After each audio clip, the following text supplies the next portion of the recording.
इस वीडियो में हम लोग बड़ी दूरियों का मापन पढ़ेंगे, जिसको हम लोग किसी मीटर पैमाने से, मीटर से या किसी जो वो और जो नापने के यंत्र होते हैं जैसे फित्ते वगैरह, उनसे नहीं नाप सकते हैं।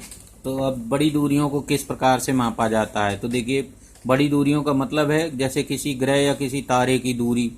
तो ग्रह और तारे पृथ्वी तल से बहुत दूर होते हैं, तो वहां तक हम लोग प्रत्यक्ष रूप से उनकी दूरी नहीं नाप सकते। इनकी दूरियां नापने के लिए लंबन विधि का प्रयोग किया जाता है। लंबन विधि से ये हम लोग नापते हैं, जिसके लिए कोणीय मापें सहायक होती हैं। कोणीय मापों से हम लोग ज्ञात कर लेते हैं, उसकी दूरी लगभग ज्ञात हो जाती है। तो जैसे यहाँ पर अब समझिए कैसे करते हैं हम लोग। ये हो गई पृथ्वी जहाँ पर हम लोग रहते हैं, तो यहाँ सतह पर हम लोग रहते हैं। मान लीजिए हम लोग इस जगह पर हैं और दो तारे जो यस1 और यस2 हैं, ये यस1 यस2 हैं। इनका क्षैतिज से जो उन्नयन है, ये कोण जो बन रहा है क्षैतिज से, इस बिंदु से तारे यस1 को मिलाने वाली रेखा क्षैतिज के साथ जो कोण बनाती है वो मान लेते हैं θ1 है, और दूसरा तारा जो यस2 पोजीशन पर है वहाँ तक का कोण θ2 है। तो अब इनके बीच का जो ये कोण होगा इसको हम लोग डेल्टा थीटा कहेंगे। मीन्स यूँ समझिए कि अगर एक ही तारा, जैसे आँख से हम लोग एक आँख बंद करके इसको देखें तो इस पोजीशन पर दिखेगा, दूसरी आँख को बंद करके देखें तो दूसरी थोड़ी पोजीशन पर देखेगा, तो बीच के थोड़ा सा कोण की गैपिंग दिखती है। तो यहाँ पर यही θ2 माइनस θ1 को हम लोग डेल्टा थीटा कहते हैं। इसी को हम लोग कह सकते हैं लंबन कोण। तो लंबन कोण ये होता है, यानी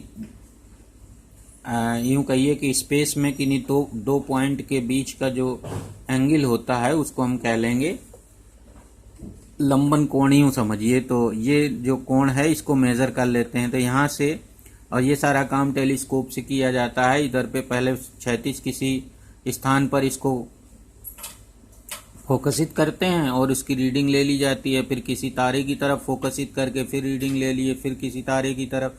तो इस तरह से हम लोग इन दोनों तारों के बीच का कोण ज्ञात कर सकते हैं।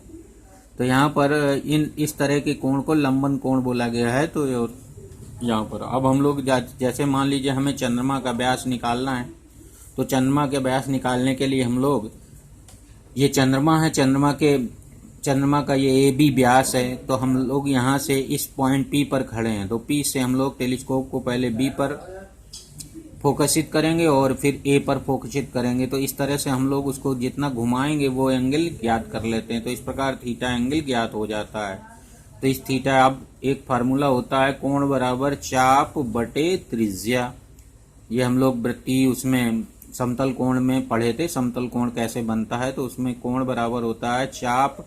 तो इस कोण के लिए ये बी चाप हो गया, यानी व्यास जो चंद्रमा का है वो चाप का कार्य करेगा, और त्रिज्या ये जो बिंदु P से, पृथ्वी तल के किसी बिंदु P से जो B की दूरी या A की दूरी है वो त्रिज्या का कार्य करेगी। तो इस प्रकार अगर हम किसी तरह से थीटा कोण ज्ञात कर लें और पृथ्वी से चंद्रमा की दूरी ज्ञात हो, तो हम लोग इसके व्यास को ज्ञात कर सकते हैं। तो यहाँ पर फार्मूला लग जाता है, बस ये याद रखना है आपको।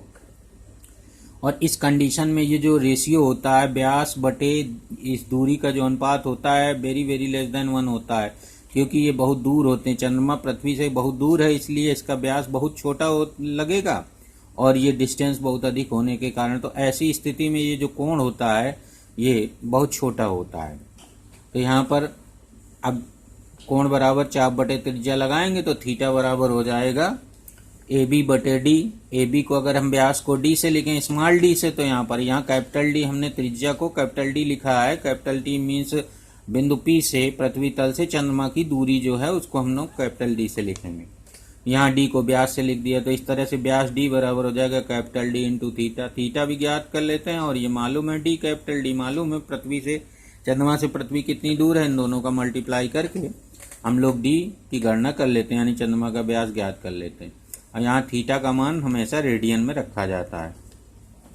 अब किसी तारे की अगर दूरी ज्ञात करना है तो इसमें भी लंबन विधि इस्तेमाल की जाती है। तो इसमें मान लीजिए कोई तारा, अब इसमें इस बात का अध्ययन किया, जैसे पृथ्वी सूर्य के परितः घूमने में लगी है, तो हम लोग एक ऐसे बहुत दूर तारे का जो कई लाइट ईयर दूर हो, तो उस पर हम लोग केंद्रित, तो ऐसा लगता है कि जैसे ये किसी भी पोजीशन पर पृथ्वी हो, हमें वो तारा एकदम सीध में दिखाई देता है। यहाँ भी और यहाँ भी रहेगा तो इतनी दूर होता है कि ऐसा लगेगा कोई एंगल घूमे नहीं यहाँ से यहाँ तक। तो पहले सबसे पहले हम लोग इस सूर्य के परिता पृथ्वी की इसकी वृत्तीय गति को लेते हैं। जो अपनी पृथ्वी है सूर्य के परिता 365 दिन में एक चक्कर पूरा करती है।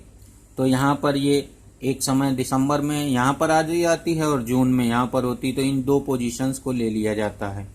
इन दो पोजीशंस पर ये इस पर एस डैश से इस पोजीशन को मिलाने वाली, और हमें इस तारे की दूरी ज्ञात करनी। तो इस तारे की दूरी ज्ञात करने के लिए इस पोजीशन से इसको मिला देते हैं, ये कोण ज्ञात कर लेते हैं φ2। और उसी ये जो तारा है वो जब यहाँ से देखेंगे तो यहाँ दिखेगा, क्योंकि इतना दूर होता है कि लगभग पैरेलल दिखता है। तो यहाँ पर हम लोग इस तारे से इस पोजीशन को मिलाकर ये कोण ज्ञात कर लेते हैं। अब हम अगर इन दोनों के बीच का कोण देखें तो ये हो जाएगा φ1 प्लस φ2, क्योंकि एकांतर कोण बराबर होते हैं। ये हो गई एक रेखा और ये पैरेलल। तो इस तरह से ये कोण φ1 और φ2 जोड़ लेते हैं तो ये एंगल मिल जाता है पूरा φ। तो फाई बराबर अब हो जाएगा वही कोण बराबर चाप बटे त्रिज्या, तो चाप ए बी हो गया ये, और डी दूरी हो गई यहाँ से यहाँ तक की दूरी, चाहिए ले लीजिए चाहिए ले लीजिए, ये त्रिज्या का कार्य करेगी। तो अब दूरी निकालना है तो कैपिटल डी बराबर हो जाएगा, यहाँ से फाई नीचे आ जाएगा, ए बी अपान फाई। अब इसमें फाई का मान रेडियन में रख लेते हैं।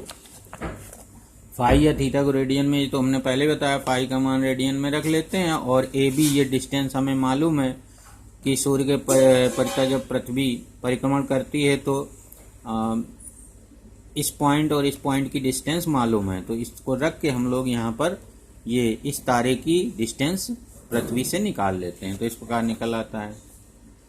अब प्रतिध्वनि एक विधि और है प्रतिध्वनि द्वारा। तो प्रतिध्वनि विधि में क्या करते हैं हम लोग, जैसे मान लीजिए हमें कोई दूर पहाड़ी की दूरी निकालनी है तो किसी एक निश्चित बिंदु से यहाँ से ध्वनि उत्पन्न की जाती है और ध्वनि उस पहाड़ी से टकरा कर फिर वहीं वापस आ जाती है, जिसको प्रतिध्वनि कहा जाता है।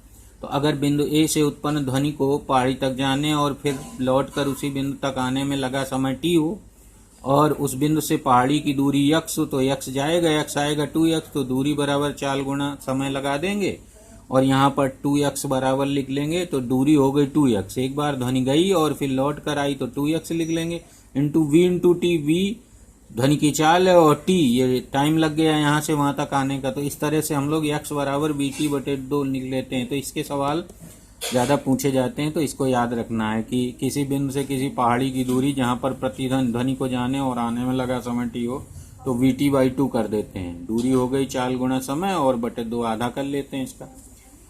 और ध्वनि की चाल 332 मीटर पर सेकंड होती है, ये दिया रहता है। इसी प्रकार लेज़र जो एक वर्णीय एक बीमी प्रकाश होता है या माइक्रो तरंगों को दूर किसी वस्तु से टकराकर वापस उसी स्थान तक वापस आने में लगा समय टी हो तो वस्तु की दूरी x होने पर 2x बराबर c इंटू टी लिखा जाता है, क्योंकि लेज़र जो है लेज़र किरणें या माइक्रो तरंगें ये सब प्रकाश की चाल से चलती हैं। तो यहाँ पर v की जगह v t न लिखकर c इंटू टी लिखा जाता है।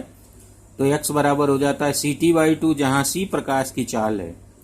तो अगर इस तरह से लेज़र या माइक्रो तरंगों का प्रयोग किया गया हो तो ये फार्मूला लगाते हैं x बराबर सी टी बटे 2, और अगर ध्वनि तरंगों का प्रयोग किया गया है तो फिर उस स्थान की दूरी निकालने के लिए x बराबर वी टी बटे 2 लगाते हैं।